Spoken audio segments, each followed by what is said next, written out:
मार होली हो रही थी। हमने तो आप लोगों से कहा था कि अपने लट्ठ और भाल लेके आ जाना, आप लाए ही नहीं। आप लोग लेकर के आते तो फिर आप लोगों की भी बाजती और होरी होती। हमारी तो मंच पे हुई थी, दो चार लोगों ने। इतना ही सुख देना होता है। अब प्रॉपर बिल्कुल बरसाने जैसी वो तो फिर जब समूह में हो तभी होता है फिर तो। लेकिन हमारे लाल जी बड़े राजी हैं, बड़े आनंद में हैं। और एक और बात कहें, नए नए दुल्हा हैं ना, इसलिए ज्यादा जोर नहीं कर रहे हैं। अभी थोड़े गाल धीमे ही खींचे जा रहे हैं। नेक पुराने हो जाएंगे तो फिर जोड़ते रगड़े जाएंगे। लेकिन हम परसों एक बात कही थी, हमारे लाला नवल किशोर हैं। नवल किशोर नवल नागरिया, ये तो नवल हैं। ये तो अगले साल फिर नए दूल्हा बन जाएंगे। ये तो हर साल नए दूल्हा हैं। तो ये तो हर दिन ऐसे ही नए नए दुल्हा जैसे ही बन के जाते हैं ठाकुर जी, होरी खेलवे के काजे। मेरे मन में एक बात आती है कभी कभी कि जैसे हम जब तक रंग नहीं लगाते तब तक तो सब बढ़िया रहता है। जैसे ही मैंने एक को रंग लगाया तो सब लोग रंग फिर लगाने के उसमें ऊधम में उतर आते हैं और सबका केंद्र बिंदु होता हूं मैं, इनको लगाओ। तो कभी कभी मुझे लगता है कि जब ठाकुर जी नंदगाम से बरसाने आते होंगे तो बरसाने में भी सबके केंद्र बिंदु ठाकुर जी हैं। तो जब शाम को लौट करके नंदगाम आते होंगे तो मधुमंगल श्रीदामा तो बरसाने में ही है। मधुमंगल, तनसुका, मनसुका, धनसुका आदि ये सब, इनकी स्थिति और ठाकुर जी की स्थिति में बहुत अंतर होता होगा। क्योंकि जितने भी क्रियाकलाप होते होंगे सब ठाकुर जी के संग ही होते होंगे। ग्वाल बालों को तो छिड़का पड़ते होंगे, क्योंकि सब गोपियां जो भी योजना बनाती हैं करती तो वो ठाकुर जी के संग ही हैं। तो शाम को जब ठाकुर जी लौट के आते होंगे तो कैसा स्वरूप होता होगा ठाकुर जी का। कहां की पाग, कहां की मोर छल, कहां मोर मुकुट, सब एक कह जाते होंगे। और कई बार तो पीतांबरी, पाग, मोर पिछ, वंशी सब किशोरी जी धल लेती हैं। लहंगा फरिया में भेजें ठाकुर जी को, जाओ ऐसे ही जाओ। तो ये होरी के दिन हैं। ठाकुर जी यहां सब अधिकार दे देते हैं, सारे अधिकार प्रदान कर देते हैं। जैसे तुम चाहो, जो तुम चाहो वो अर्पित कर दो, वो सब स्वीकार करते हैं ठाकुर जी। इसलिए होरी के दिन बड़े महत्वपूर्ण हैं।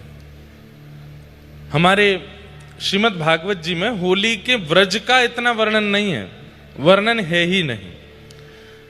बस रास पंचाध्याय में थोड़ा सा वर्णन आता है कि वो मैंने पहले दिन कहा था कि जब चंद्रमा उदित होते हैं तो जो लाल रेशमी एक रेशे जैसे आकाश में आते हैं, उनको देख के किशोरी जी के मन में आता है कि जैसे प्रियतम के आने पर ये आकाश, प्रियतम रूपी चंद्रमा आने पर ये आकाश रंग रंगित हो गया, ऐसी श्याम सुंदर आकर के भी मुझे रंग रंगित करें। बाकी इसके अलावा ब्रज में कोई विस्तृत होली का स्वरूप नहीं है। तो फिर होली का स्वरूप आता है कहां? द्वारिका लीला में। जब ठाकुर जी द्वारिका पहुंचे, अब देखिए द्वारिका लीला में होली का वर्णन है, पर होली सबसे ज्यादा मनाई कहां जाती है? ब्रज में। कारण क्या है? कई व्रज के भाव ऐसे हैं बंधुओं जिनको गोपनीय रखा गया। गोपनीय मतलब ठीक है प्रकट किया गया उनको, पर प्रत्यक्ष उसका प्रादुर्भाव नहीं किया गया। क्यों नहीं किया गया? किसी वस्तु को प्रकट ना करने के दो कारण होते हैं। सब लोग इधर देखिए, सावधानी से सुनो। किसी भाव को, वस्तु को प्रकट ना करने के दो कारण होते हैं। पहला कारण, सामने वाले कहीं अधिकारी अनधिकारी है कि नहीं, इस बात का विचार करके प्रकट नहीं किया जाता।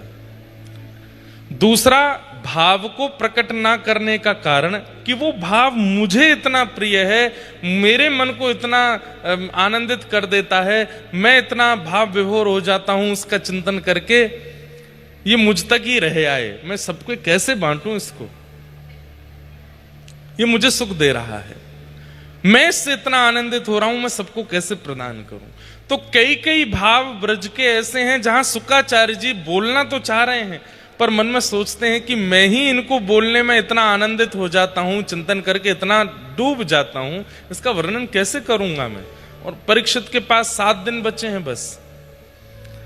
यदि होली का वर्णन श्री शुकाचार्य जी करते तो हमें ऐसा लगता है कि परीक्षित की सप्ताह कथा पूरी नहीं हो पाती। इसलिए शुकाचार्य जी ने ब्रज लीला में उसका संकेत नहीं किया। संकेत कहां किया? द्वारिका लीला में। बोले द्वारिका में होली का पर्व आया और उस पर्व के आते ही ठाकुर जी तो खेल नहीं रहे थे। क्यों? होली देखते ही, रंग देखते ही व्रज की याद आती है। तो ठाकुर जी तो केवल खड़े होकर के यदुवंशियों को मंद मंद मुस्काते निहार रहे थे। बस मंद मंद मुस्का के निहार रहे थे। बोल लाला की मैया की, मैया के लाला की, लाला मैया दोनों की जय। सावधानी से सुनो,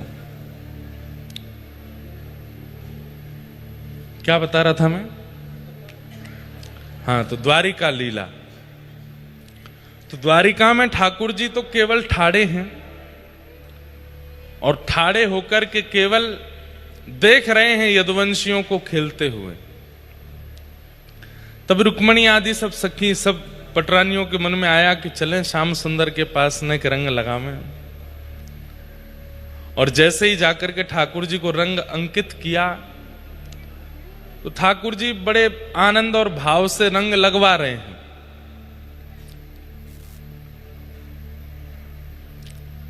बस भैया छोड़ दो, हो जाएगा बाद में व्यवस्थित। बड़े आनंद से रंग लगवा रहे हैं।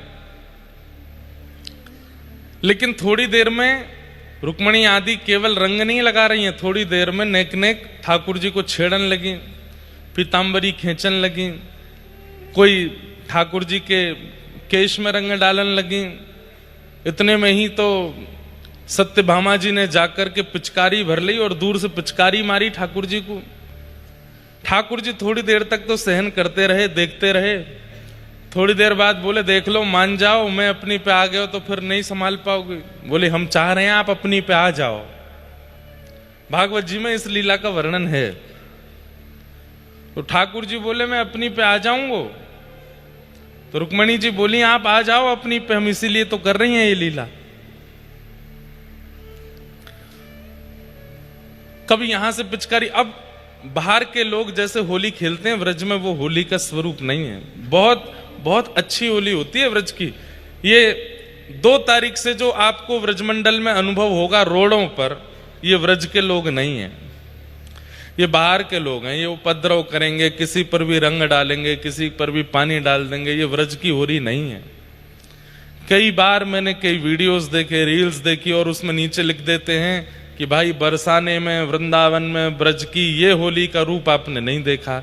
वहां पर चलते फिरते लोगों पर रंग डालना, उनके ऊपर विशेषकर माताएं बहनों को परेशान करना, रंग डाल करके, पानी डाल के, ये व्रज के लोग नहीं हैं।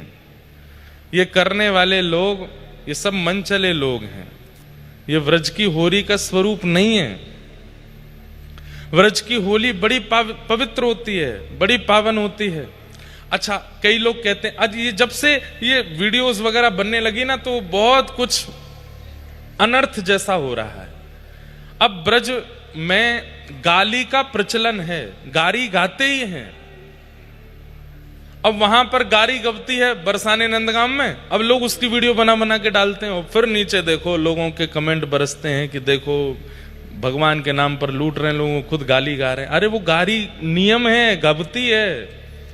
ठाकुर जी के सामने गाते हैं बैठ के गारी, ठाकुर जी को गारी देते हैं।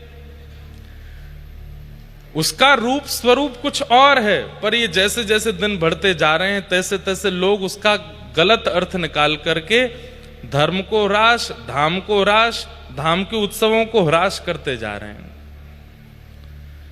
हमें बहुत कष्ट होता है। मुझे लगता है 10-15 साल में बहुत भयावह रूप ना आ जाए कि इतनी होली का भी स्वरूप कहीं लुप्त ना हो जाए।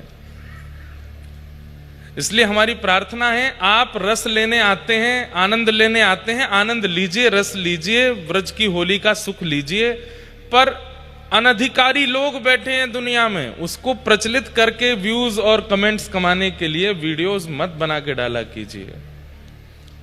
थोड़ी बात मानिए हमारी, कुछ चीजें गुप्त रहने दीजिए। वो इतने प्रकाश की नहीं, मानने वाला कोई नहीं है, लेकिन फिर भी हम बता रहे हैं। कथा में आके वीडियो बना लिया करो। यहां पे जो होली के स्वरूप होते हैं वो सार्वजनिक रूप के होते हैं, उनकी कर लिया करो। परंतु कुछ अंतरंग, अब बरसाने नंदगाम के लोग आपको निमंत्रित तो करते नहीं है कि आप आओ, वो तो उनकी तो हजारों सालों से परंपरा है, वो वैसे ही करते हैं। अब आप जाकर के वहां पर उस रूप को जब प्रदर्शित कर देते हैं तो फिर उसका फिर गलत मैसेज जाता है सब जगह। हमारी भावना, हमारी प्रार्थना है, थोड़ा उसको गुप्त रहने दो। वो लोग सामान्य मानवों की तरह नहीं जाते हैं। नंदगाम के लोग जब आते हैं तो यही सोच के आते हैं ध्वजा जी के रूप में श्री कृष्ण है, आगे ध्वजा चलती है, ये कन्हैया है, पीछे सबरे सखा हैं। और बरसाने की जितनी भी नारियां हैं वो सब सखियां हैं, ललिता विशाखा आदि सखियां हैं। ठाकुर जी को छेड़ना उनका काम है। उसी भाव से होली होती है। हम देखते हैं मानव दृष्टि से, एक मानव दूसरे मानव को गाली दे रहा है, ओहो कितना अनर्थ हो रहा है, यहां तो वीडियो बना के डाल देते हैं। नहीं करना है ऐसा। और जो बाहर रोडों पर जो क्रम चलता है, हमारी प्रार्थना, आज एकादशी है, रंग बनी एकादशी। एकादशी के बाद द्वादशी, त्रयोदशी, ये 2 दिन और आप 3 दिन और व्रज में रहिए। पूर्णिमा को तो अपने घर पर ही होली करिए, उस दिन व्रज में नहीं रहिए। व्रज की होली एक प्रकार से आज कल परसों में विश्राम है। हाँ, दाऊ जी में होली हुरंगा होगा बाद में, पर पूर्णिमा को तो होली आपको अपने घर ही करनी चाहिए। पर उस दिन इतनी भीड़ वृंदावन में हो जाती है कि हम लोग तो घर से ही नहीं निकल पाते और सब लोग रोडों पर होली खेलते हैं। होली के दिन ये हैं, और वृंदावन में आपको रंग लाने की आवश्यकता नहीं है, ठाकुर जी रंग डालते हैं। आप मत लाइए, आप पिचकारी मत चलाओ, ठाकुर जी को चलान दो। अगर यहां भी रंग डालना है, पिचकारी चलानी, तो आप अपने घर पे ही करो। यहां तो ठाकुर जी खेलते हैं होली, ठाकुर जी आनंद करते हैं, ठाकुर जी सुख लेते हैं। तो रुक्मणी आदि सब सखियां ठाकुर जी को घेर करके रंग लगा रही हैं, पिचकारी। ठाकुर जी थोड़ी देर तो सहन करते रहे, बोले देख लो मैं अपनी पे आ जाऊंगा। तो रुक्मणी बोली हम तो चाह रहे हैं आप अपनी पे आओ। और जैसे ही ठाकुर जी अपनी पर आए हैं, फेंटा बांधो। अब ठाकुर जी को मधुमंगल, श्रीदामा, तनसुका, मनसुका तो दिखे नहीं द्वारिका में, अकेले हैं श्याम सुंदर। हाँ, एक बलभद्र जी हैं जो व्रज से हैं। ठाकुर जी ने दाऊ दादा से कही, दाऊ दादा आ जाओ, दारिकिन ने बता में अभी ये द्वारिका वारे अभी जाने ना है हम ब्रज। होरी को जन्म जहां भयो, होरी के त्योहार देखो। होली का प्रादुर्भाव तो प्रहलाद जी के चरित्र में हुआ, पर ये होली रंग का त्योहार और होली खेलने का जो भाव है तो व्रज का स्वरूप, व्रज से प्रकट है। महाराज वर्णन करते हैं श्री सुखदेव जी भागवत में, ऐसी होली खेली कि चंद मिनटों में तो द्वारिका के लोग सब अपने अपने घरों में घुस गए। अकेले ठाकुर जी और दाऊ दादा हाथ में पिचकारी लेकर डोल रहे हैं, निकलो बाहर, बता मैं तुम्हें कहां ते दौड़ के आमे, कैसो रंग मारे, कहां ते कोई में पिचकारी, और पिचकारी लोग तन पे मार रहे हैं, ठाकुर जी तो सीधी आंख में मारे।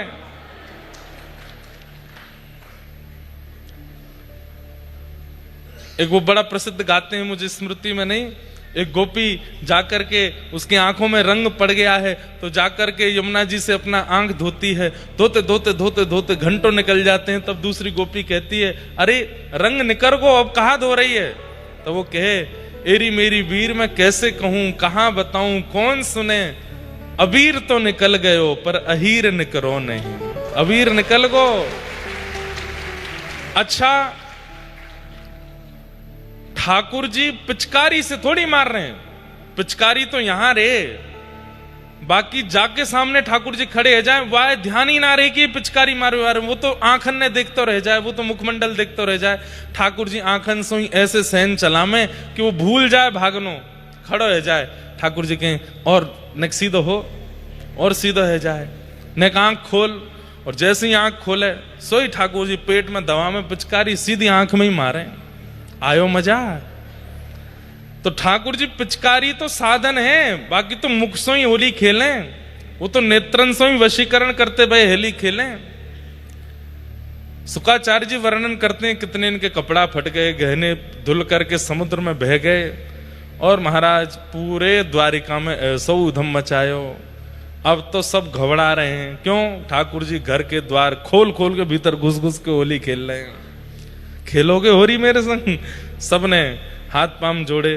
तो जैसे ठाकुर जी को याद आई बरसाने में मैं जब ऊधम मचाऊं और जब सखी मुंह को पकड़ लें, तब कहा के हाँ हाँ खाओ पड़ो इन पैया। हाँ हाँ खाओ, हाँ हाँ मतलब कान पकड़ो, हाथ जोड़ो, और हाँ हाँ खाने को मतलब के बहुत दुल्लर तिल्लर है कि क्षमा मांगनो, अरे माफ कर दो मुझे गलती है गई, अरे अब नहीं करूंगो। हाँ हाँ खाओ और परो इन पैया, किशोरी जी के चरणों में सिर झुकाओ, तब छोड़ेंगी आपको। तो आज ठाकुर जी भी सब रुक्मणी आदि पटरानियों से कह रहे हैं हाँ हाँ खाओ पड़ो मोरी पैया।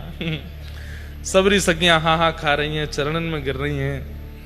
तब जाकर के ठाकुर जी बोले लो पिचकारी अब आप लोग खेलो, हमें तो नेक रंग दिखानो। तो ऐसे ठाकुर जी ने द्वारिका लीला में श्रीमद् भागवत में वर्णित होली का रंग लिया, होली खेली है। ऐसी ये पावन होली ठाकुर जी खेल रहे हैं। बस कोई अधिकारी बने। अच्छा देखो, सबसे ज्यादा पिचकारी और रंग मारवे पे कौन पे आनंद आवे बताओ? ध्यान से सोच के बताना, सबसे ज्यादा रंग और पिचकारी किस पर डालने में सुख मिलता है? हैं? ना, ये तो घर की बात है। बचनो चाहते हो वापस, बचने सब चाहते हैं। देखो विचार करने वाली बात है, बहुत सोचने वाली बात है। हैं? क्या कह रहे हो? क्या कह रहे हो? हृदय के सबसे करीब हो, वाप रंग डारवे में आनंद आवे। चल झूठो, सुन भैया बात है, सुन जा। जो कोरो डोल रहो हो जो कोरो डोल रहो है, एक रंग नहीं लगो है वाकू। वैसे एक प्रकार से कहूं तो मैं हैं ऊपर से नीचे तक सफेद है भैया। जब ऐसो निकर के आवे कलफ बारे कुर्ता, एक सरवट नहीं है महाराज, बाल बाल बिल्कुल कड़े हुए हैं, आंख मांख बिल्कुल सदी है, नाक बिल्कुल ठीक है, मेकअप टचअप बिल्कुल बढ़िया करके डोल लो है, और महाराज बिल्कुल अदब से ये चाल ने को लड़खड़ा नहीं रहे है। वही पर रंग डारवे में आनंद आवे। आ जा दारी के तो बता, मैं समझ में आई बात? ठाकुर जी कौन पर रंग डारे हैं? जाके जीवन में कोई दाग ना हो, काम को दाग, क्रोध को दाग, लोभ को दाग। जो कोरो है, ऊपर से नीचे तक बिल्कुल कोरो है, भक्ति भाव रस से इतनो भोंदू बन चुको है, इतनो सीधा है गयो है, इतनो सरल है, इतनो सहज है कि वाकई जीवन में कोई दोष है ही ना, कोई दाग है ही ना। निर्दाग जो है, और निर्दाग है करके जब निकले, गुरु कृपा से बताए गए नियमन को पालन करे, नियम से रहवे वारो मतलब अदब से चले। सुबह उठ करके तिलक स्वरूप लगावे, माला जप करे, एकादशी व्रत करे, अनुष्ठान करे, नियम से रहवे, समय से सोवे, समय से उठे, ठाकुर जी की सेवा पूजा करे, ना कोई से दोस्ती ना कोई से बैर, राम राम जपे, बिल्कुल प्रेम से रहवे। ठाकुर जी कहें बड़ो निर्दाग डोल लो, यही पर डारो रंग, यही तो खेलूंगा मैं होरी। समझ में आई बात? जो क्रोध में है, लोभ में है, संसार के प्रपंचों में है, विषय विषादों में है, ठाकुर जी के पहले तो ही रंग रंगे तया का रंगू में। लेकिन जो कोरो है वह ठाकुर जी ढूंढे हैं। मीराबाई कोरी हैं, मीराबाई कोरी हैं, इसलिए ठाकुर जी ढूंढ रहे हैं। मीराबाई का एक पद है होली का, फागुन के दिन 4 होरी खेल मना रे, फागुन के दिन 4 होरी खेल सब लोग गाओ, बहुत अच्छा पद है। फागुन के दिन चार होली खेल मना रे, फागुन के दिन चार। देखो मैं रोज रोज नहीं समझाऊंगा आपको, मैं रोज कहूं इतना बढ़िया कंठ है, स्वर है, जीव है, माहौल है, संगति बैठी है, भागवत जी सामने, होली के दिन है, वृंदावन में बैठे हो आप। अरे उन लोगों से पूछो जो दिल्ली से निकल रहे हैं, लेकिन उनके रिश्तेदार कह रहे हैं मत जाओ वृंदावन, बहुत भीड़ होगी, गाड़ी भीतर ना जान देंगे, रूम नहीं मिलेंगे, कमरा नहीं मिलेंगे, और कोने में बैठे बैठे रो रहे होंगे कैसे जाएं, कोई जान नहीं दे रहा है। उनकी चिंता ना करके अपने भाग्य की सराहना करो। वृंदावन में बैठे हो, होली के दिनों पे बैठे हो। आज रंग भीनी एकादशी है। आज श्री प्रिया प्रियतम रंग खेलते खेलते खेलते खेलते इतने उमंग में भर जाएं कि पता नहीं चल रही है कौन श्याम सुंदर है, कौन किशोरी जी हैं। ठाकुर जी गोरे गोरे है गए, प्रिया जी कारी कारी है गई हैं। ऐसो आज को ये एकादशी को दिन है, यहां बैठे हो, शांत मत रहिए। अपने चित्त को, अभी भी 2 दिन 4 दिन हैं होली के, निर्दाग कर लो अपने आप को, ऐसे कोरे बन जाओ कि पड़ जाए रंग ठाकुर जी को। मीराबाई गा रहे हैं, फागुन के दिन चार होली खेल मना रे, फागुन के दिन चार होली खेल मना रे। बिन कर ताल पखावज बाजे, बिन कर ताल पखावज। कैसे? अनहद की झंकार,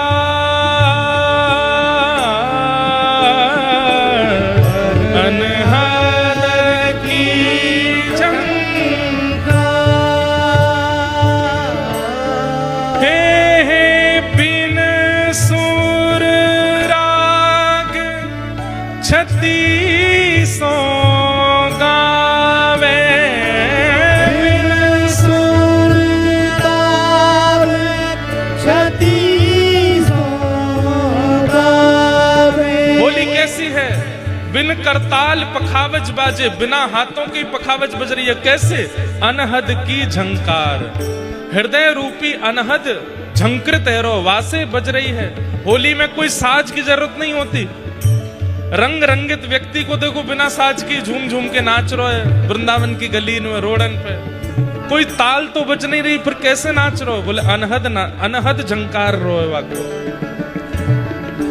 बिन सुर राग छत्तीसों गावे, बिन सुर राग छत्तीसों गावे। रोम रोम रंग सार होली खेल मना रे, फागुन के दिन चार होली खेल मना रे, फागुन के दिन चार होली खेल मना रे, फागुन के दिन चार होली खेल मना रे। उड़त गुलाल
चरण कमल बलिहार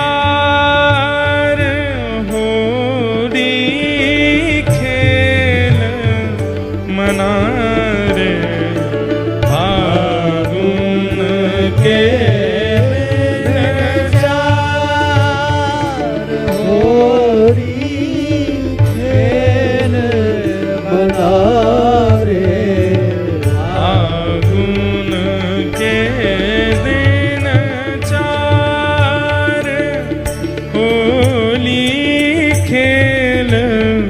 मनारे फागुन के दिन चार होली खेल। और एक पंक्ति बहुत सुंदर कहती है मीराबाई, ओ शील संतोष की केसर घोरी, संतोष की केसर घोरी, प्रेम प्रीत पिचकार,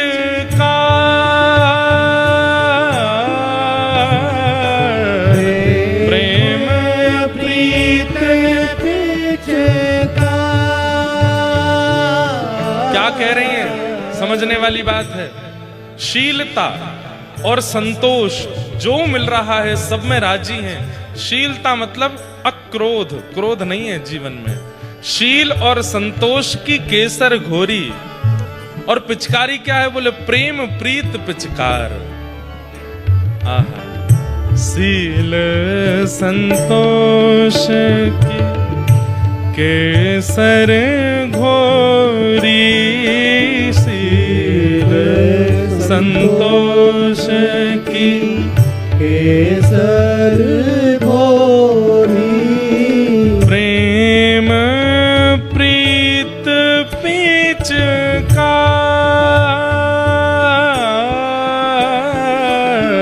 प्रेम प्रीत पिचकार। और ये पंक्ति सब गाओ। भाई सा कह रहे हैं, घूंघट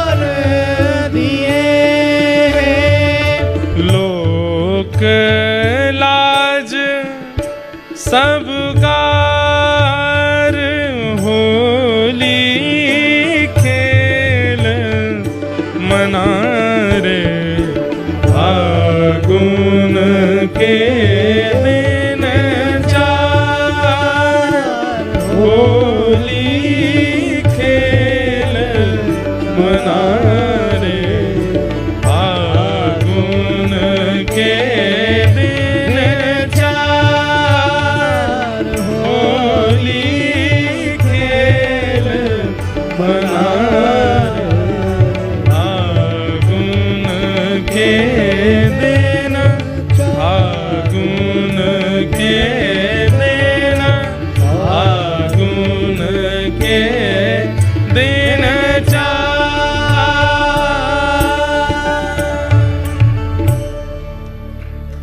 शील संतोष की केसर घोरी, शील संतोष की केसर घोरी, प्रेम प्रीत पिचकार, प्रेम प्रीत पिचकार। कैसी कोरी है मीराबाई, क्यों ना पड़े इन पर रंग। कितने सुंदर भाव हैं। कोई बाल्टी में तेसु को रंग या कछू ऐसे ही रंग मिलाए के नहीं डाल रही हैं ठाकुर जी पे। प्रिय शील संतोष की केसर घोरी, प्रेम प्रीत पिचकार। जब ऐसे भाव कहकर के मीराबाई खड़ी भई हैं, तब ठाकुर जी से कह रही हैं, घूंघट के पट खोल दिए। घूंघट क्या है? संसार के सारे बंधन। घूंघट क्या है? जिससे व्यक्ति प्रदर्शित ना होता हो, व्यक्ति दिखता ना हो, वो घूंघट है।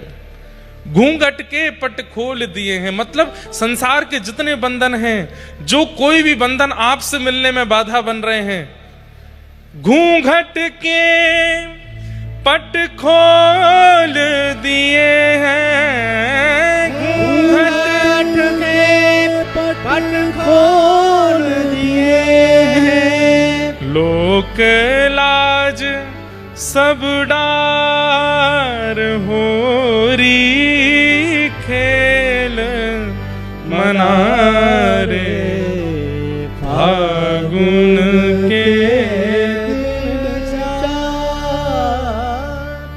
मीरा के प्रभु गिरधर नागर। मीरा के प्रभु गिरधर नागर। चरण कमल बलिहार होरी, खेल मनारे फागुन के दिन। तो ऐसे बन के रहो कि ठाकुर जी को रंग डारवे को मन होए, स्वयं ही संसार के रंग में रंगित हो, तो फिर कहां से रंग डारें ठाकुर जी। एक प्रकार से होली ही ऐसा पर्व है जहां सो कृष्ण भक्ति प्रजायते। ठाकुर जी की भक्ति प्रकट होनी होगी तो इन 40 दिनान में है जाएगी। रंग डार दें बस ठाकुर जी।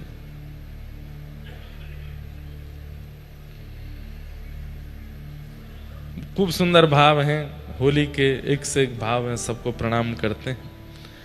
कथा में प्रवेश करते हैं। नंदस्त्वात्मज उत्पन्ने जाता ह्लादो महामना, आहूय विप्रान वेदज्ञान स्नातः सुचिरलंकृतः, वाचयित्वा स्वस्तेनं जात कर्मात्मजस्य वै, कारयामास विधिवत पितृदेवार्चनम तथा। नंद जी के घर लाला भयो है और नंदस्त्वात्मज उत्पन्ने जाता ह्लादो महामनाः। बहुत सुंदर बात। नंद बाबा के चित्त में अत्यंत आह्लाद उत्पन्न हुआ। वास्तव में श्री कृष्ण का प्रादुर्भाव चित्त में ही होता है। अत्यंत प्रसन्नता, अत्यंत आह्लाद। अत्यंत आह्लाद किसको कहते हैं? जो व्यवस्थाओं से आपको प्रसन्न करते हैं वो संसारी विषय है, और जो बिना व्यवस्था के भी आपको प्रसन्न कर दे वो आह्लाद है। अभी आप लोग जमीन पे बैठे हो, पीछे कोई सपोर्ट नहीं है, इतने बढ़िया कोई गद्दे नहीं है, सामान्य सी व्यवस्था है, सामने जालियां लग रही हैं। कभी कभी ऐसा लगता है जेल में बैठे हैं क्या। और कई लोग तो ऐसे पकड़ के कथा सुनते हैं, कैदी उम्र कैद है गई है, हो ही गई है। ठाकुर जी ने अपनी भक्ति में उम्र कैद कर दिया हमको। तो क्या बता रहा था मैं? आह्लाद। तो अभी आप लोगों की जो व्यवस्था है, शरीर की ये मांग नहीं है। शरीर तो इससे बहुत कुछ अच्छा मांगता है, पर कथा में जब आप लोग बैठते हैं तो उस समय जो आपकी शारीरिक स्थिति है वो अति व्यवस्थित नहीं है, लेकिन फिर भी आप इतने प्रसन्न हो, फिर भी आप इतने आनंदित हो। कई लोगों के नेत्र सजल होते रहते हैं, कई लोग नेत्र बंद करके एक टक 4 घंटे ऐसी कथा सुनते रहते हैं, कई लोग इतने व्याकुल स्थिति में रहते हैं। इस समय अव्यवस्था में जो आपको प्रसन्नता हो रही है, यही श्री कृष्ण है, यही श्याम सुंदर हैं। आप लोग क्यों ऐसा सोचते हैं कि श्याम सुंदर सामने आएंगे तो ही मानेंगे कि ये श्याम सुंदर का दर्शन है? नहीं, आप ये क्यों नहीं मानते?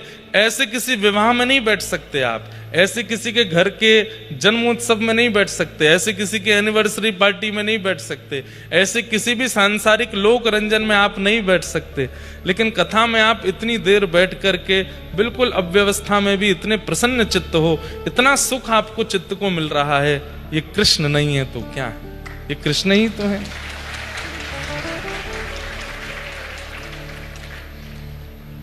कितने लोग अपना व्यापार छोड़ के, और एक बात बोलूं, गुप्त बात, बोर्ड वाले बच्चे तो नहीं आ पाए, कई ऐसे बच्चे हैं वो बोले री एग्जाम दे लेंगे लेकिन हम तो वृंदावन जाएंगे, कथा सुन के आवेंगे, दोबारा बैक आ जाएगी, री एग्जाम दे देंगे लेकिन कथा में तो जानो है।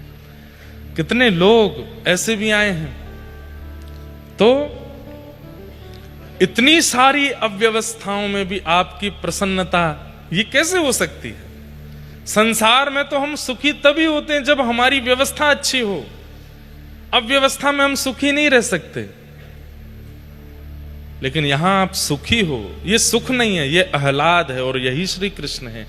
ये जो आपको 3 घंटे अनुभव होता है, ये जिस दिन 365 दिन होने लग जाएगा, उसी दिन आप में से कोई एक भक्त बन जाएगा जिसको श्याम सुंदर का प्रत्यक्ष साक्षात्कार है।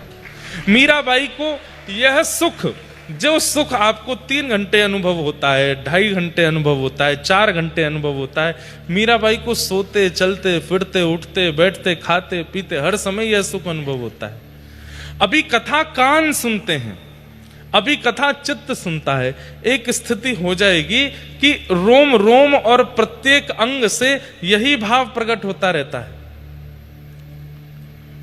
हम तो 365 दिन कथा करते हैं, लेकिन हां संसार पकड़ता है कई बार, लेकिन हर परिस्थिति में कुछ ना कुछ भगवत अनुभूति होती रहती है। लाइट चली जाए तो समझो ठाकुर जी आ गए, कछु चीज ऊपर गिर जाए तो समझो ठाकुर जी पीट रहे हैं, डांट रहे हैं, तेने कुछ अपराध कियो होगो। चलते चलते गिर गए, पाम में मोच आ गई तो ठाकुर जी कह रहे हैं नेक देर आराम कर ले, बहुत डोले यहाँ आराम कर। अनुकूल मिल जाए तो कृपा, प्रतिकूल मिल जाए तो कृपा। तुकाराम जी महाराज की पत्नी उनको बहुत डांटती फटकारती थी। छत्रपति शिवाजी महाराज श्री तुकाराम जी महाराज से दीक्षा लेने के लिए गए, तो श्री तुकाराम जी महाराज से छत्रपति शिवाजी ने पूछा कि आपकी इतनी बड़ी आध्यात्मिक स्थिति का कारण क्या है? तो उन्होंने 3 नाम लिए, 2 नाम तो गुप्त थे, उनकी कृपा, इनकी कृपा, और तीसरा नाम अपनी पत्नी का लिया। तो शिवाजी महाराज बोले पत्नी तो आपकी बड़ी प्रतिकूल है महाराज, ये तीसरा नाम मुझे पचा नहीं, वो तो दिन भर आप पे चिल्लाती रहती है, आप पे हाथ तक उठा देती है, आपको इतना खरा खोटा कहती है। बोले इसीलिए तो इतना चिल्लाती मारती पीटती खरा खोटा बोलती है, तभी तो मेरा गृहस्थ में मन नहीं लगता, उतना मन भी मेरा ठाकुर जी में ही लगता है। इसीलिए तो उसकी कृपा है, वो नहीं डांटती फटकारती तो उसमें मन लगा रहता। अच्छा है, विपरीत है तो उसके हिस्से का भी प्रेम में ठाकुर जी से ही करता हूं। तो फिर तो शिवाजी महाराज बोले आप तो संध्या होते ही घर जाते हो, पत्नी के साथ गृहस्थाश्रम का निर्वाह। बोले वो मेरा शरीर करता है, मैं मन से नहीं करता। मन से तो मैं विट्ठल को बिक चुका हूं, और उसमें बहुत बड़ी कृपा मेरी पत्नी की है। वो अगर अनुकूल होती, जैसी मैं चाहता वैसी होती, तो वो जो कुछ प्रतिशत है वो भी वो ले जाती। अच्छा है वो प्रतिकूल है, उतना भी मैं ठाकुर जी को दे देता हूं। ऐसा हम बन जाएं कि हमारे जीवन में आने वाली प्रत्येक प्रतिकूलता, उसमें भी हम ठाकुर जी की अनुभूति करने लग जाएं। अनुकूलता हो, प्रतिकूलता हो, सांझ हो, सवेरा हो, अच्छा हो, बुरा हो, भला हो, हर स्थिति भगवत इच्छा जैसी लगने लग जाए, समझ जाइए कि बस अब आप भक्ति पथ के एक पड़ाव को पार कर चुके हैं। 365 दिन एक ही स्थिति रहे, बस। आह्लाद श्री कृष्ण है। नंद बाबा के चित्त में आह्लाद हुआ है। नंदस्त्वात्मजोत्पन्ने जाताह्लादो महामनाः आहूय विप्रान् वेद ज्ञान स्नातः सुचिरलंकृतः। अत्यंत आह्लाद में आ गए, ब्राह्मणों को बुलाया, ब्राह्मणों ने आकर के स्वस्ति वाचन किया, ठाकुर जी का तिलक करके पूरे व्रजमंडल में बधाई गब रही है, सब उत्सव मना रहे हैं। रमा क्रीडन मभून नृप, हमारे पूज्य नाना जी एक भाव सुनाते थे, नंद बाबा ने इतने रत्न लुटाए, इतने रत्न लुटाए, इतने रत्न लुटाए कि पहले तो कुछ दिन ब्रजवासी लूटने लगे, लूटते लूटते फिर ये हुआ कि अब जेबों में जगह नहीं बची तो घरों में जाके रखने लगे। कहते हैं स्थिति हो गई घरों में भी जगह नहीं बची, तो अब क्या करें, जो लूटा हुआ था उसको दूसरों पर लुटाने लगे, मतलब एक की जगह अनेक नंद बाबा हो गए। हर अटारी पर एक नंद बाबा जैसा एक ब्रजवासी खड़ा है, और वहां नंद बाबा नंद भवन पर लुटा रहे हैं, थोड़ी दूर पर एक अटारी पर एक दूसरा ब्रजवासी भी नंद बाबा बन के वो भी लुटा रहा है। क्यों? इतना लूट चुका है कि इतना हो गया कि वो भी लुटा रहा है। तो हमारे पूज्य नाना जी कहते, उनके व्रज के साहित्य, व्रज के भाव इतने सुंदर होते थे। इस समय अगर हमारे पूज्य नाना जी होते तो वो नंदगांव बरसाने में ही होते। 85 की उम्र तक हमारे नाना जी ने एक बार भी नंदगांव बरसाने की होली नहीं छोड़ी। दुनिया के लोग वहां लठमार देखने जाते हैं, गारी सुनने जाते हैं, जो भी करने, हमारे नाना जी समाज सुनने जाते, समाज में गाते थे बैठ के। ऊपर समाज होती थी और समाज में एक पक्ष दो पक्ष आमने सामने बैठ करके हेरी है हो कर करके गाते थे। उसमें बैठ के नाना जी हमारे उसका रस लेते और रोते रहते। नंदगांव में श्री ठाकुर जी मंदिर से बाहर निकल के विराजते हैं होली के दिनों में, और फिर उनके सामने होली खेलते खेलते फिर वो नीचे गांव में आती है और लठ मार का रूप धारण होता है। हमारे नाना जी हर वर्ष जाते थे। ठाकुर जी के सखाई थे वो, कोई ऐसे अद्भुत भाव थे उनके। तो वे कह रहे हैं, लाला ये रमा क्रीडन मभून नृप को मतलब कहा है? मैंने कहा मतलब है नाना जी, बोले या को मतलब है कि लक्ष्मी नृत्य कर रही है ब्रजमंडल में। मैंने कहा अच्छा कैसे? अब या के पीछे भाव का है? तो हमारे नाना जी कहते, बोले लाला देख, अवतार जब ठाकुर जी लेवे ना तो अपनी दूसरी पत्नी को सुख देवे जामे। दूसरी पत्नी कौन है? भूदेवी, श्रीदेवी और भूदेवी। श्री है लक्ष्मी और भूदेवी पृथ्वी। तो ठाकुर जी सदा श्रीदेवी के पास रहे में, लेकिन जब अवतार लेके आमे तो भूदेवी पर कृपा करवे जामे। लेकिन यावार श्री कृष्ण इतने सुंदर इतने मनोहर बन के आए कि लक्ष्मी बोली ऐसे सुंदर श्याम सुंदर को स्पर्श या भूदेवी को मिलेगो तो वाके चित्त में ईर्ष्या आ गई, न प्रतिस्पर्धा आ गई। मैं ऐसा कहा करूं कि ये स्पर्श भूदेवी को नहीं मिले, मुंह को ही मिल जाए। तो लक्ष्मी साक्षात नंद बाबा के तहखाने में आके बैठ गई, और जैसे ही नंद बाबा ने लुटानो शुरू कियो, अब नंद बाबा तो ने की सोच के जाते कि इतना ही लुटाऊंगो, लेकिन लौट के आके देखते तो तिजोरी भरी पड़ी है, तो सोचते ने और लुटाए दूं। लो फिर लौट गया तो फिर भरी पड़ी है, तो इतनो लुटायो इतनो लुटायो इतनो लुटायो इतनो लुटायो कि ब्रजवासी लूटते लूटते हार गए। ब्रजवासी इनके घर भर गए, ब्रजवासी लुटाने लगे। एक स्थिति ऐसी आई कि अब लूटवे वारे नहीं बचे, सब लुटावे को खड़े हैं। जो नीचे खड़े हैं वो सब भी अपनी अटारीन पे पहुंच गए, क्योंकि उन पे भी इतने सामान है लुटावे को। तब स्थिति क्या हुई? बोले लुटाते लुटाते रत्न जवाहरात आदि आदि सब सामग्रियां व्रजमंडल की रज में मंडित हो गईं। जय हो। आज श्रीमद् भागवत के मर्मज्ञ एवं ब्रज के अनेक विद्यार्थियों के और हमारे भी गुरुदेव श्री नेत्रपाल शास्त्री गुरु जी पधारे हैं। आपको बारंबार प्रणाम, बारंबार वंदन। जय।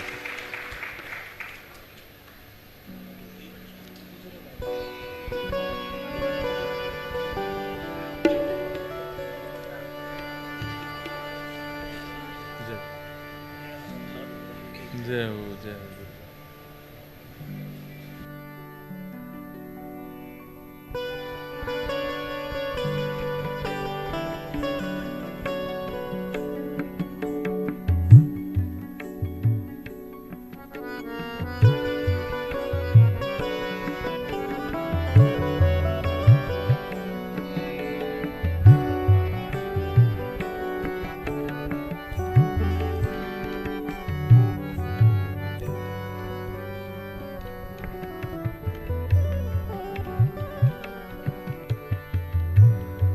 तो नंद बाबा ने इतनो लुटायो कि ब्रजवासी लुटाने लगे, लूटवे वारे लुटावी की स्थिति में आ गए।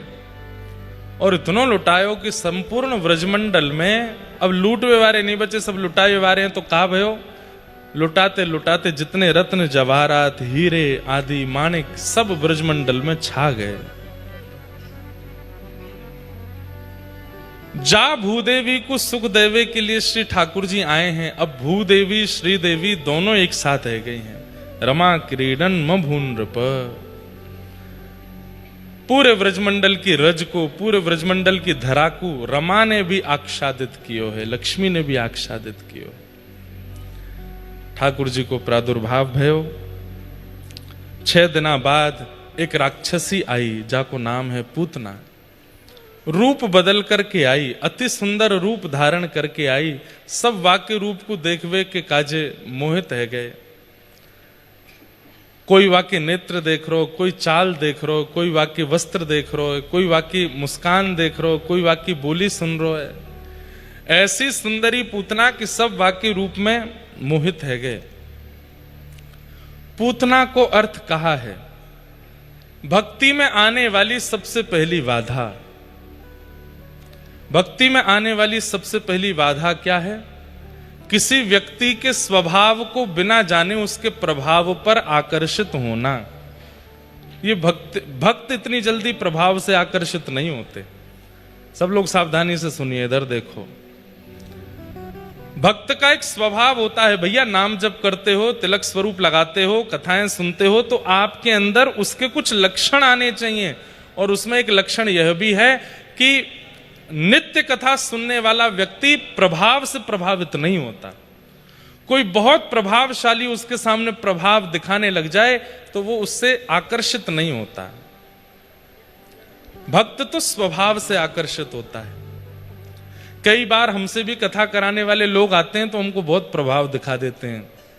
हम इतना बड़ा पंडाल बनाएंगे, इतना प्रचार करेंगे, ये करेंगे, वो करेंगे, आपको ये वाली गाड़ी दे देंगे, ये इतने पैसा दक्षिणा दे देंगे, ये कर देंगे। हम सीधे पूछते हैं बदले में क्या, ये बताओ। बदले में महाराज जी हमारा प्रचार कर देना, थोड़ा चुनाव आ रहे हैं। प्रभाव दिखा करके कोई आप किसी के प्रभाव पर आकर्षित यदि हो रहे हो तो आप कहीं ना कहीं भजन नहीं करते हो, आप कथा नहीं सुनते हो, इसलिए आप प्रभाव पर प्रभावित हो रहे हो। आज से 4-5 वर्ष पहले वो कथा भी हुई है यमुना जी के तट पर, जमुना दास की कुटिया में। यजमान भी बैठे हैं उस कथा के, मधुसूदन अग्रवाल जी। और महाराज सवेरे 3:30 बजे से कथा हो रही है। कथा सुनवे कौन आ रहे हैं? 5 लोग हैं, 3 गैया हैं, 2 कुत्ता हैं, और कम से कम 50 मक्खी हैं, और 150 मच्छर हैं, और एक और आए 2 छपकली और थी वह कुटिया में। मुझे आज भी याद है, छप्पर बिल्कुल वैसी कुटिया, और कोविड का टाइम, बाहर निकलना अलाउ नहीं था, तो हम रात में ही कथा कर देते थे 3 से 6, 7। तो 2 दिना तो बढ़िया चलो, तीसरे दिना हमारे पंडित जी 2 पाठ कर रहे थे, तो उनके पीछे से भूसा में से एक, वो झाड़ में से एक छपकली निकल आई। अब कथा तो मैं भूल गया हूँ, वही देखूं। तो मैंने इशारों किया, मैंने कि यार भगवाओ, कथा नहीं होगी। तो वो हंसने लगे। मैंने हंस क्यों रहे हो? बोले महाराज जी एक भाग जाएगी, यहाँ तो 150 हैं। मैंने कि यार 150 छिपकली यहाँ पे? तो बोले तो और कहा, जमुना जी को तट है, सामान्य सी कुटिया है। तो फिर वहां 2 दिखी, इसलिए 2 श्रोता बता रहा हूं मैं। उन श्रोताओं के बीच में भी कथा हुई। वो बिल्कुल प्रभावशाली कथा नहीं थी, स्वभावशाली कथा थी। और अब तो हम चाह के नहीं कर पा रहे हैं, लेकिन मैं करूंगा, मैं मानूंगा नहीं। एक तो वैसी कथा मुझे करनी है फिर से, जहां माइक नहीं होता, लाइट नहीं होती, आकाश के नीचे बैठते हैं, प्रेम से बिल्कुल सुंदर चर्चा होती है, कुछ लोग बैठ करके सुनते हैं, इतना सुख मिलता है उसमें, उसका एक आनंद अलग है। प्रभाव से आकर्षित होना, ये एक प्रकार से पूतना का आपके भक्ति रूपी नंद ग्राम में आगमन है। आपके हृदय रूपी भक्ति के गोकुल में पूतना का आगमन, किसी के प्रभाव से अगर आप आकर्षित हो रहे हो तो चाहे जितने प्रभाव डाल दे व्यक्ति, आप स्वभाव ही देखते हो। सब लोग इधर देखो, ध्यान से सुनो। कुछ ब्रजवासी पूतना पर मोहित होते चले गए, उसके रूप लटके झटके देखने लगे। पूतना ने जाकर के जैसे ही भीतर प्रवेश किया, यशोदा मैया ने देखा अति सुंदर है। अब ये सब कथाएं तो सबको पता है, पर मेरे मन में एक भाव आता है कि यशोदा मैया तो आचार्या हैं। यशोदा मैया तो आचार्या हैं और आचार्य जानता है कि ठाकुर जी किसको पधराने चाहिए, किसको नहीं पधराने चाहिए। तो फिर पूतना की गोद में ठाकुर जी कैसे दे दिए? तो फिर मन में भाव आता है आचार्य हैं, पर आचार्य यह भी तो करता है किसको देने चाहिए, किसको नहीं देने चाहिए। यह भाव आचार्य का होता है, पर आचार्य का एक स्वभाव और होता है क्या, कि अगर कोई अयोग्य है और वो सन्मुख आकर के बैठ गया है तो आचार्य उस पर कृपा करके फिर उसको भी ठाकुर जी का बनाते हैं, तभी तो वो आचार्य हैं। मतलब आचार्य उसको थोड़ी कहते हैं जो केवल सुधरे सुधरों को चुने और ठाकुर जी की शरणागति करावे।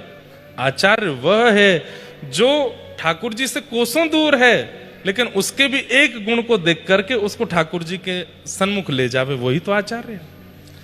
पूतना को देख करके यशोदा मैया पहचान गई है कि अधिकारी नहीं है, लेकिन उसी समय यशोदा मैया ने आचार्य रूप धारण करके मन में विचार किया, कोई इतना समीप आकर के ठाकुर जी के और फिर भी ठाकुर जी से वंचित हो जाए, इससे तो फिर भक्त सृष्टि पर एक अविश्वास हो जाएगा कि बताओ पूतना इतनी पास पहुंच करके भी ठाकुर जी को गोद में नहीं ले पाई, हम लोग प्रयास करके पास पहुंच जाएंगे तो हम कैसे प्राप्त करेंगे?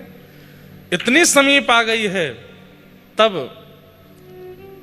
यशोदा मैया ने विचार किया कि अब इस पर कृपा होनी चाहिए और ठाकुर जी उसकी गोद में पधरा दिए। श्रीमद् रामानुजाचार्य भगवान, आपने जब देखा रंगनाथ भगवान की सवारी निकल रही थी, प्रसिद्ध कथा है, बहुत ध्यान से सुनना। रंगनाथ भगवान की सवारी निकल रही थी और तभी पूरा नगर रंगनाथ भगवान की सवारी को देखने में मग्न है, लेकिन तभी क्या देखते हैं कि एक परम सुंदरी स्त्री चल रही है और उसके ऊपर छतरी लेकर के उल्टा चल रहा है उसका पति, उसके रूप को देखने के लिए। उसके लिए रंगनाथ जी का प्रभाव उस पर नहीं पड़ रहा। इतने भक्त समाज का प्रभाव, इतना कीर्तन, इतनी जोर जोर से अबीर गुलाल उड़ाए जा रहे हैं, उसका कोई प्रभाव उस पर नहीं। वो तो बस छतरी लेके अपनी पत्नी को देखता हुआ उल्टा चल रहा है। सब लोग हंसी करने लगे, राम राम राम, कितना भोगी, कितना कामी, कितना संसारी जीव है। ठाकुर जी की सवारी के सामने भी पत्नी पर ही इसकी दृष्टि अटकी है। लेकिन आचार्य तो आचार्य है। आचार्य ने देखा और तुरंत अपने शिष्यों से कहा, ये धनुर्दास, उसका नाम, धनुर्दास को बोलो मुझसे आके मिलेंगे।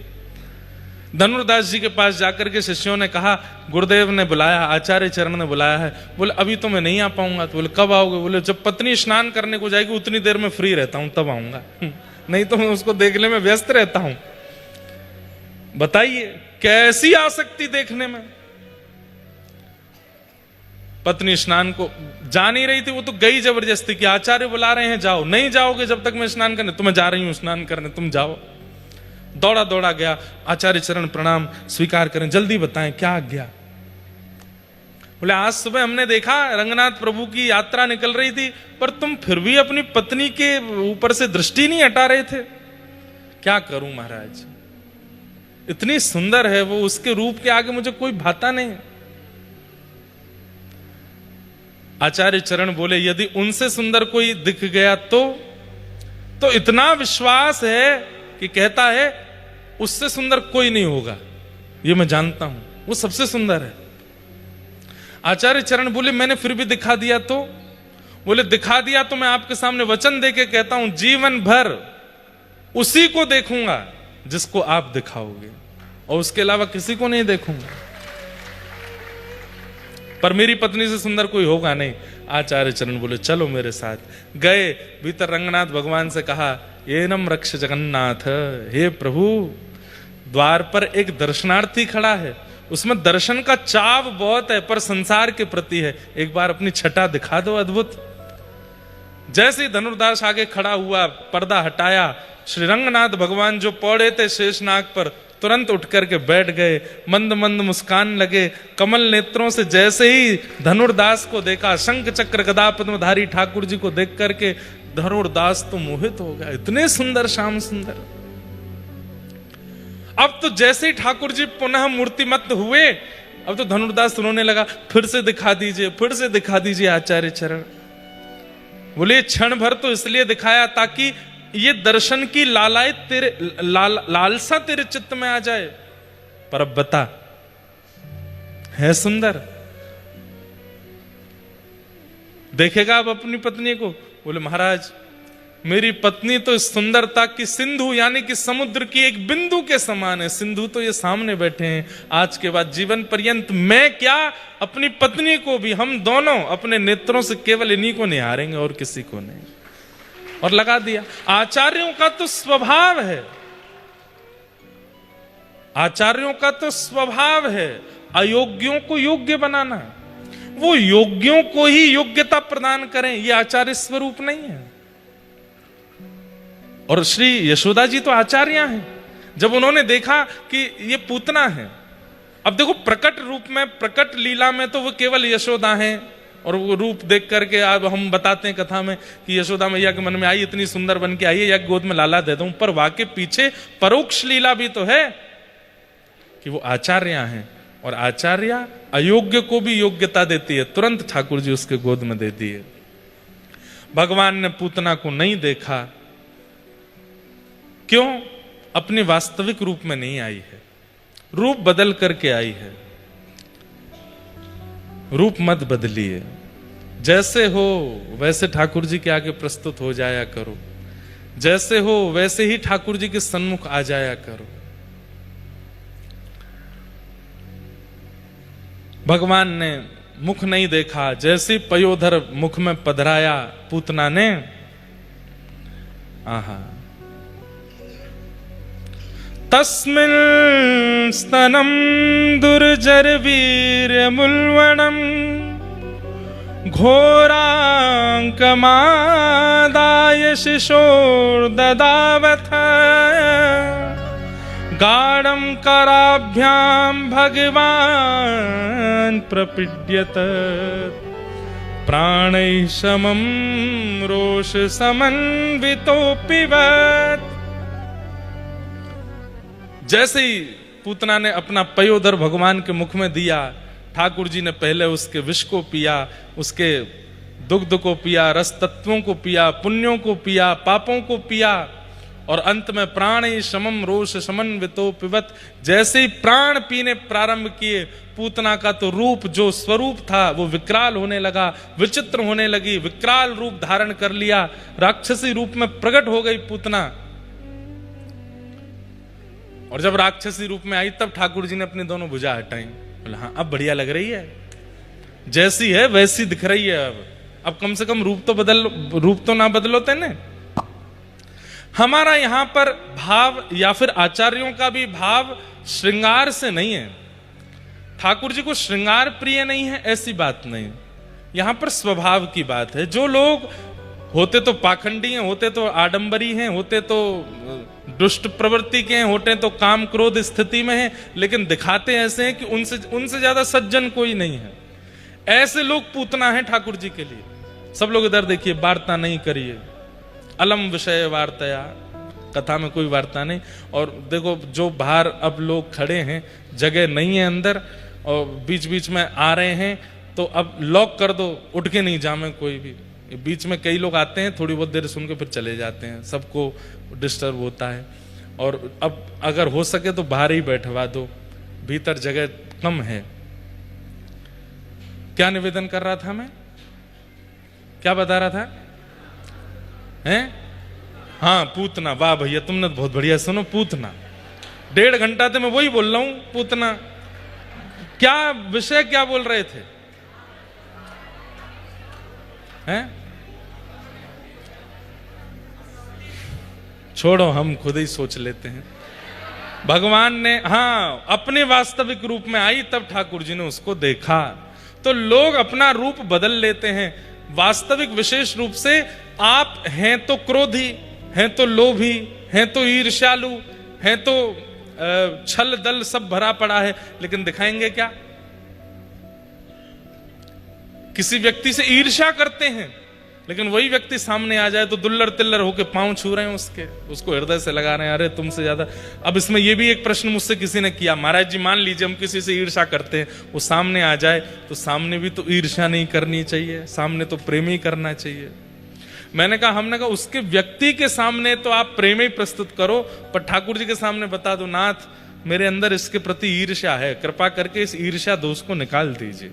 ठाकुर जी के सामने तो स्वीकार करो, कम से कम अपनी राक्षस प्रवृत्ति को, अपने उस दुष्ट प्रवृत्ति को ठाकुर जी के आगे परोस दो, नाथ हम ऐसे हैं। कौन कुटिल खल कामी मौसम, कौन कुटिल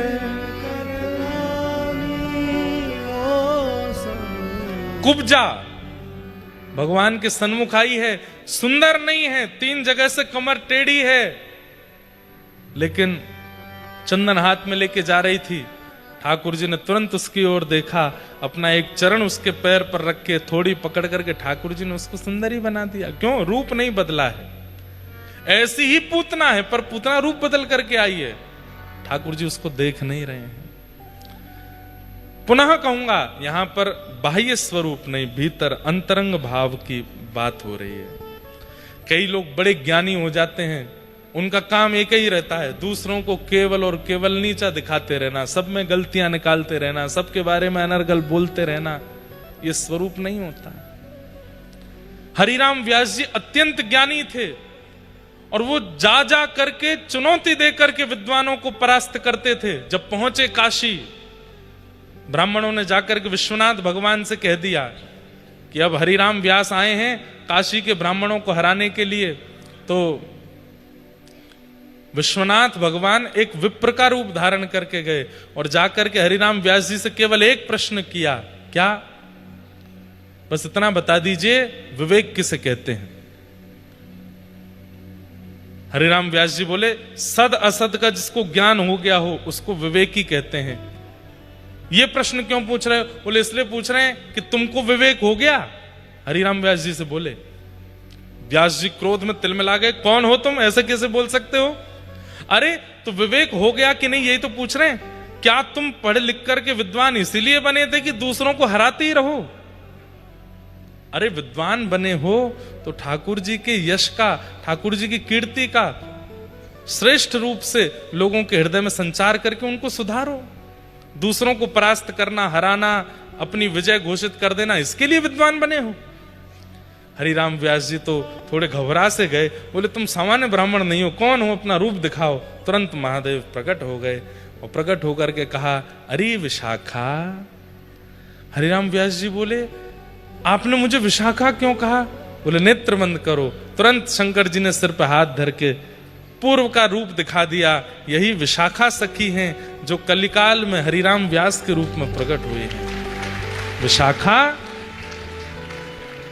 तुम हरिराम व्यास जी के रूप में आई हो, विद्वान बनकर के इसलिए आई हो ताकि व्रज का प्रचार करो, व्रज का रस के उत्थान करो। जाओ व्रजमंडल, ये लोगों को हराना, दोष निकालना, उनको परास्त करना, इसके लिए विद्वान नहीं बने हो तुम व्रज का प्रकाश करने के लिए विद्वान बने हो। पहुंच जाओ वृंदावन। हरिराम व्यास जी वृंदावन आए। आहा,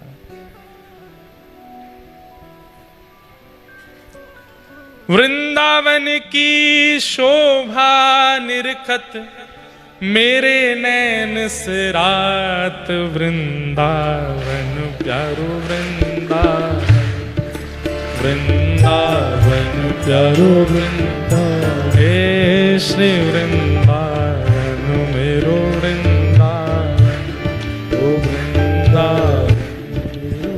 हरिराम व्यास जी का पद है।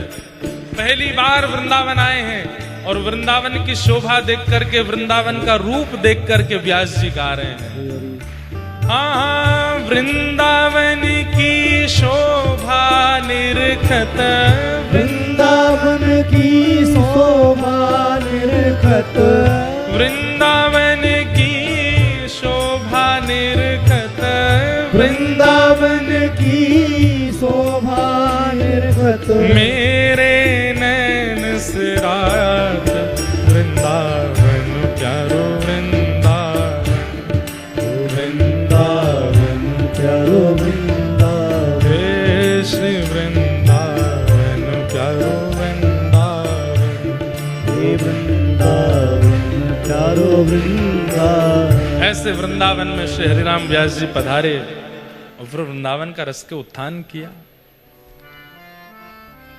तो रूप मत बदलिए, जैसे हो वैसे रहो और अपनी वास्तविकता में रहो, विवेकी बनो। नहीं तो पूतना के रूप जान करके ठाकुर जी क्या पता देखे ही ना। भगवान ने पूतना का वध किया, विशाल विकराल स्वरूप पूतना का नंद भवन के पीछे जाकर के गिरा। ब्रजवासियों ने दौड़ लगाई, देखा श्याम सुंदर कहाँ हैं, तभी पाया कि ऊपर पय पान कर रहे हैं, पयोधर पे पौड़े हैं। गोपियों ने सबने ठाकुर जी को वहां से उतारा और लेकर के गौशाला गए। हमारे पूज्य नाना जी यहां पे भी एक भाव कहते थे, वे लाला जैसे ही ठाकुर जी को जन्म भयो 6 दिन है गए, सबने दर्शन किए ठाकुर जी के, एकमात्र गैया रह गई और गैया रोने लगी गौशाला में। और वहीं से ठाकुर जी से कहने लगी, जय जय दुनिया में झूठो प्रचार कर रहे हो कि मैं गैयान के काजे आया हूं, 6 दिन है गए अभी तक हमको दर्शन नहीं मिले हैं। ठाकुर जी बोले नेक सबर करो, मैं घुटमुन चलन लगूंगो, सबसे पहले गौशाला में आऊंगा। बोले रहने दो, तुम्हारी सबर अपने पास ही रखो, इतने दिन है गए। अरे देवन को दर्शन है गए, गंधर्वन को दर्शन है गए, लता पत्र वृक्षन को दर्शन है गए, मानवन को दर्शन है गए, हम गैयान ने कहा बिगाड़ो आपको। सो ठाकुर जी बोले, अब नाना जी ऐसे ब्रज भाव से सुनाते, सो ठाकुर जी बोले रुक जाओ, नसैनी की व्यवस्था करूं। नसैनी समझो, ऊंची सिड्डी, जैसे अब ऊपर कोई लाइट चढ़ानी हो तो यहाँ बड़ी बड़ी सिड्डी आएंगी, हमारे ब्रज में उसको बांस की बनती है, उसको नसैनी बोलते हैं।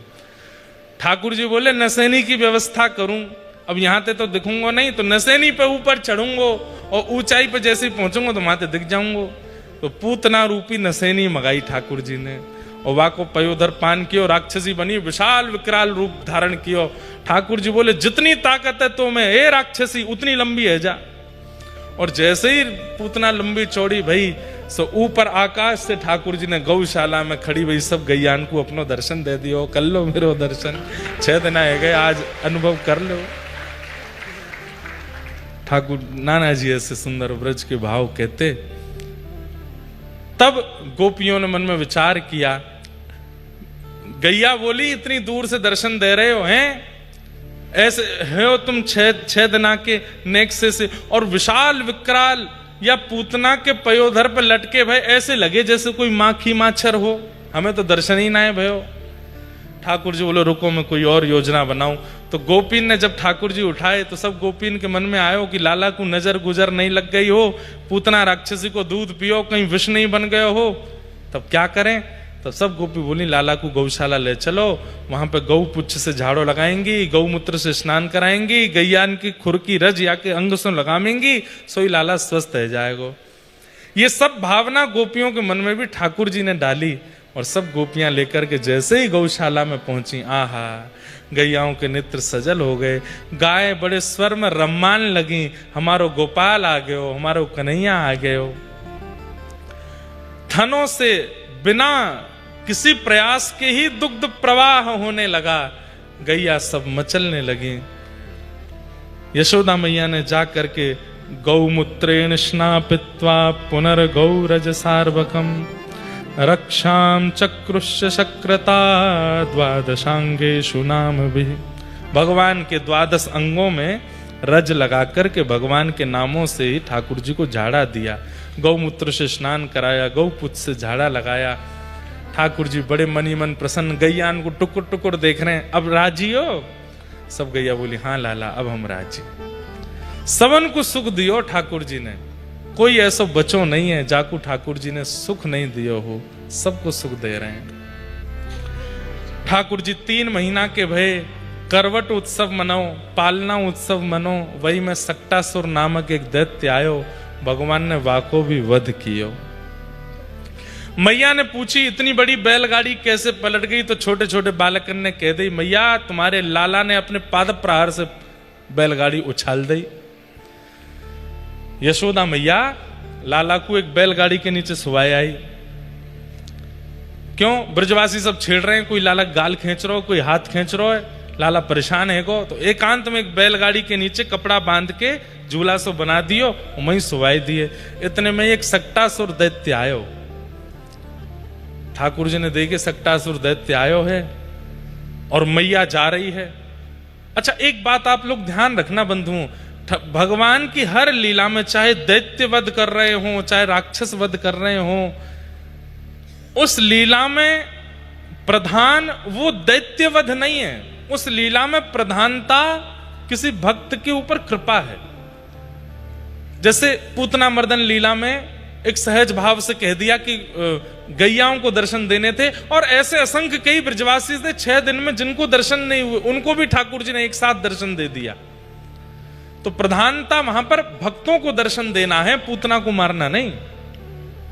यहां पर भी सक्टासुर का वध प्रधानता नहीं है। तो प्रधानता क्या है? यशोदा मैया मैं तेरे काजे आया हूं, अपनी जन्मदात्री मैया को छोड़ के तेरे पास आया हूं, और तू मुंह को यहां एकांत में छोड़ करके वहां संसार प्रपंच में जा रही है। मेरो सेवक, मेरो सेवाधिकारी मोसों दूर नहीं जाए, या को पूर्ण प्रयास ठाकुर जी करें। सो ठाकुर जी ने कहा ऐसा कहा करूं कि मैया लौट के आ जाए। तभी ठाकुर जी ने देखो एक सक्टासुर नामक दैत्य आयो, सो ही ठाकुर जी ने अपना एक पैर उठायो, उठा करके बैलगाड़ी में मारो। बैलगाड़ी 2 बार आकाश में गई, नीचे गिरी, सक्टासुर को वध भयो, और आवाज सुनकर के यशोदा मैया घूम गई। बुलानो तो ठाकुर जी यशोदा मैया है, सक्टासुर तो ऐसी मर गो। ठाकुर जी भक्तों के लिए सब लीला कर रहे हैं, दैत्यों के लिए कोई प्रयास, तो ये तो प्रयास से मर जाते हैं बेचारे। आह, मैया दौड़ी दौड़ी आई, और ये बैलगाड़ी कैसे गिर गई? अभी तो यहीं थाड़ी, अभी तो सब ऐसे ही खड़ी, ये बैलगाड़ी कैसे पलट गई? वहां और तो कोई था नहीं, कुछ बालक खेल रहे थे। कुछ बालकों ने आगे कही मैया ये तेरो नेक्सो सो लाला है ना, जाने मैया अपनो गद मदरा सो पाम उठायो और इतनो लंबो कियो तक के मारो, सोई बैलगाड़ी 2 बार आकाश में घूम के गिर गई। मैया हमारे सामने आने ऐसो कियो। गोद में लेकर के यशोदा मैया लाला को, बालक की बात सुन रही है। मैया बोली इतकुआ। बालक जैसे पास गयो, मैया ने एक रेपटो दियो। झूठ बोले हैं? मेरो नेक्सो से लाला पहली बार करवट ले याने, और याने पाम ते बैलगाड़ी उछाल दी। अरे मैया तेरी सौगंध खा के कह रहा हूं, मैंने देखी अपने आंखन ते, मेरी सौगंध और खा रहा हूं। यहां पे पकड़ के एक और दियो वहां में। अप्रेमयम बलम तस्य बालकस्य नते विदुः।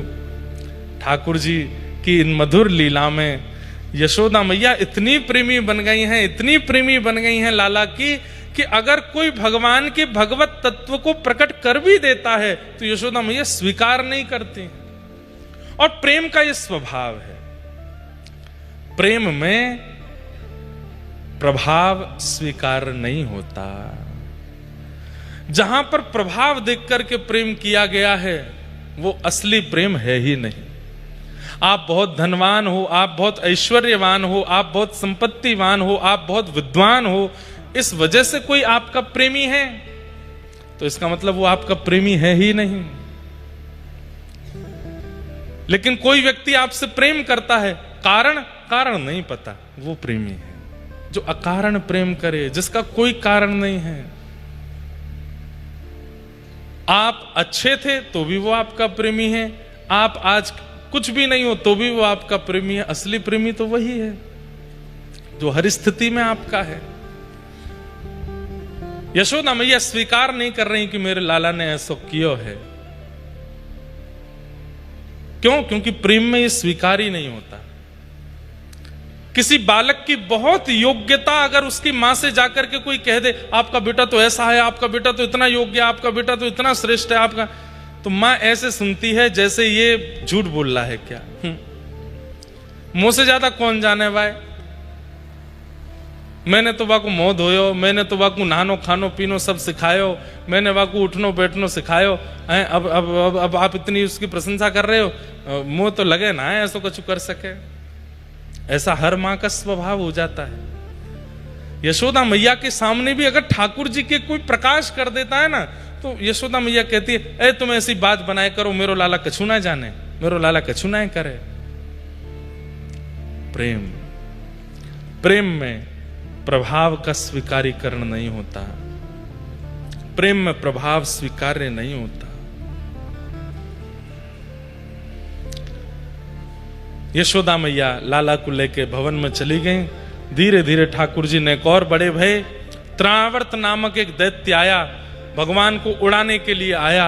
ठाकुर जी को लेकर के यशोदा मैया दुग्ध पान करा रही थी। मैया ठाकुर जी ने विचार किया तृणावर्त आ रहा है, बवंडर उड़ा के मुझे को लग जाएगो, और यदि मैं यशोदा मैया की गोद में रहूंगा तो मैया को भी उड़ा लेगो। बूढ़ी बड़ी मैया है, कहीं ऊपर से नीचे गिर गई तो कुछ दिक्कत नहीं है जाए। तो ठाकुर जी ने अपना वजन इतना भारी कर लियो कि यशोदा मैया बोली लाला ने आज ज्यादा दूध पी लियो है। और मैया मई अंगना में लाला को अकेलो छोड़ के जैसे ही गई, तृणावर्त ठाकुर जी को लेकर आकाश में गया, भगवान ने उसका वध किया। सब ब्रजवासी दौड़े, अरे हौवा आगो, हौवा आगो। बवंडर हौवा लाला को ले गए। थोड़ी दूर जाकर के ठाकुर जी नीचे विराजमान है गए। सब ब्रजवासी लाला को लेके वापस आए गए। कोई ने कही मैया तेरो लाला अब 1 बरस को हैवे वारो, अभी तक नामकरण ना है भयो, यही मारे ये सब हैरो है। मैया ये अपसगुन संकेत है रे, लाला को तू नामकरण कर दे। सांडिल्य मुनि नहीं आए, तब गर्गाचार्य जी को भेजा। गर्गाचार्य जी महाराज ने आकर के ठाकुर जी का नामकरण संस्कार किया। और नामकरण करते हुए उन्होंने कहा कि आसन वर्णास्त्रयो ह्यास्य गुह्यतो नुयुगम तनु शुक्ले रक्तस्तथा पीत इदानीं कृष्णतां गतः। मैया आपके इस लाला के कई वर्ण हुए हैं। पूर्व में ये शुक्ल वर्ण का, रक्त वर्ण का, पीत वर्ण का हुआ है। इसके अनेक अवतार पहले हो चुके हैं, अनेक वर्णों में ये प्रकट हुआ है। इस बार ये कृष्ण वर्ण का है, इसलिए मैं इसका नाम कृष्ण रखता हूं। बोलो बाल कृष्ण लाल की। कृष्ण वर्ण है। केसर तिलकम कृष्ण वर्णम, केसर तिलकम कृष्ण वर्णम, राधा रमणम हरे हरे, राधा रमणम हरे हरे, व्रज जन प्रियतम बाल मुकुंदम, राधा रमणम हरे हरे, राधा रमणम हरे हरे। राजत वनमालम रूप रसालम, राधा रमणम हरे हरे। राजत वनमालम रूप रसालम, राधा रमणम हरे हरे, राधा रमणम हरे हरे, राधा रमणम हरे हरे। गोरज मुख लसितम भक्त चितवसितम, राधा रमणम हरे हरे, राधा रमणम हरे हरे व्रज जन प्रियतम बाल मुकुंदम राधारमणम हरे हरे राधारमणम हरे। श्री राधा रमण लाल की। वैसे ये कोई वैसी बात नहीं, पर मैं भाव से कहूं तो मुझे और आपको हम तो कहते हैं कि हम सबको मिलवावे वारो हमारो गिरधर लाल। तो लाल जी में राधा रमण जी में कोई ऐसा अंतर तो नहीं, पर अगर प्रथम बात कहूं तो सबसे पहले हमको आप सबसे मिलवावे वाले राधा रमण जी ही हैं। ये भाव ही है राधा रमणम हरे हरे, जिससे इतने सारे वैष्णव जुड़ पाए, इतने सारे वैष्णव मिल पाए, भक्ति पथ पर आ पाए। तो एक प्रकार से हमको और आपको मिलावे वाले श्री राधा रमण लाल ही हैं। उनकी वजह से ही हम मिले हैं, उनकी वजह से आप मिले हो। ऐसे श्री राधा रमण जी हैं हमारे।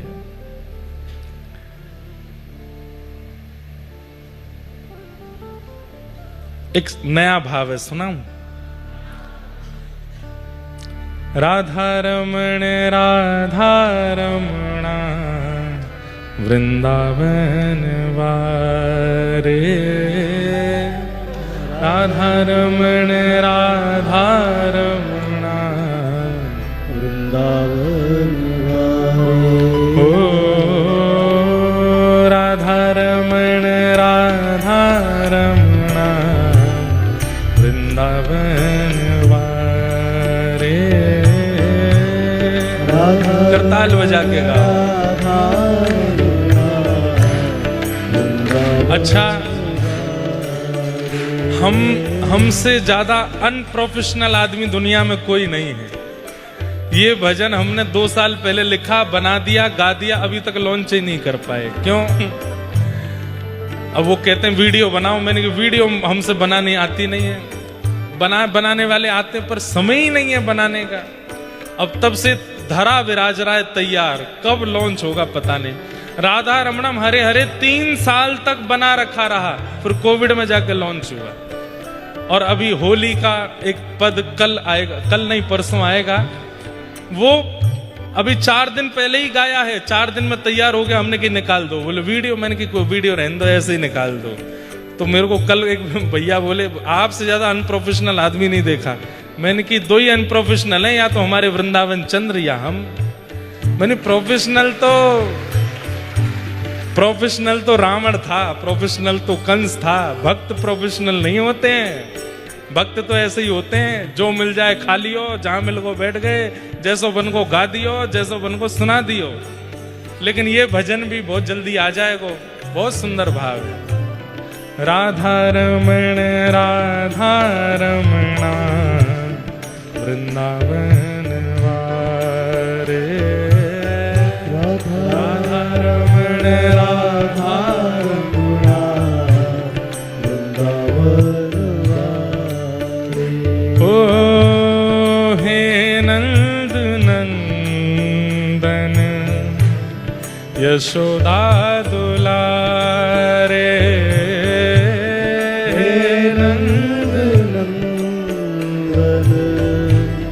यशोदा। ओ हे नंद नंदन यशोदा दुलारे, हे नंद नंदन यशोदा दुलारे। राधा रमण वृंदावन वारे, राधा रमण करताल बजा के गाओ, एक ताल। ओ वृंदावन वारे प्यारे रमण बिहारी, मोटे मोटे नैन आँखी तिरछी कटारी।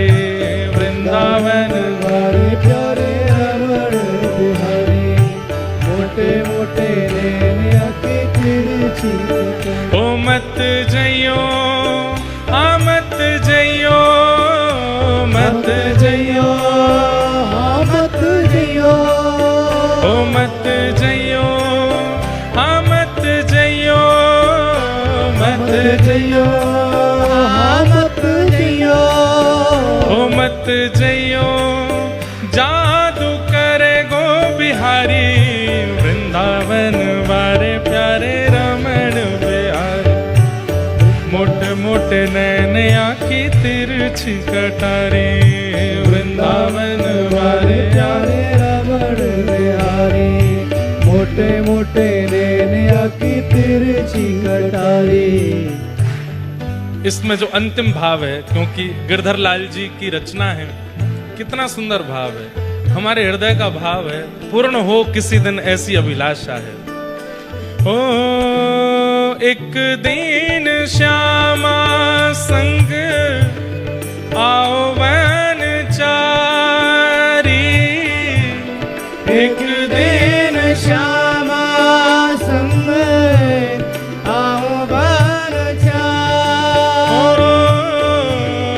एक दिन श्यामा संग आओ वन चारी एक दिन श्यामा संग आओ वन चारी।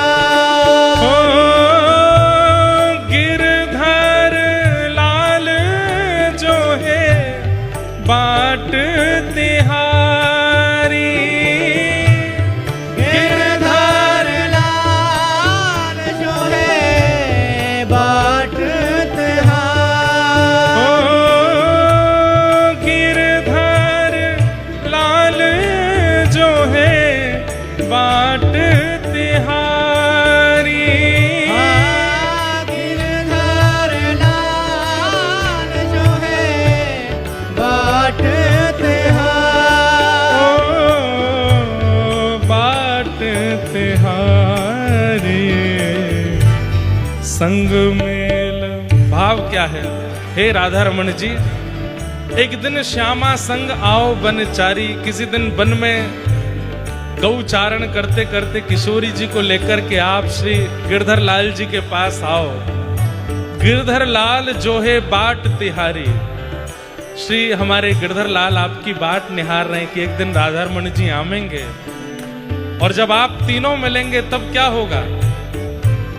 संग मेल संग मेल संग मेल बरसाओ प्रेम रस भारी संग मेल बरसाओ प्रेम रस भारी।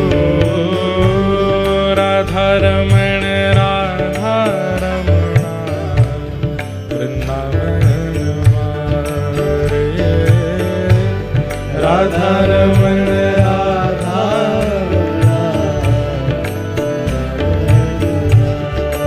ओ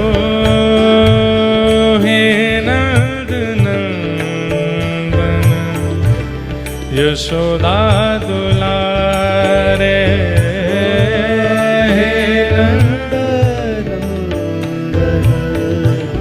यशोदा हे नंद नंदन यशोदा दुलारे नंद नंदन यशोदा रे राधा रमण राधा रमणा वृंदावन वारे राधा रमण राधा रमणा वृंदावन वारे।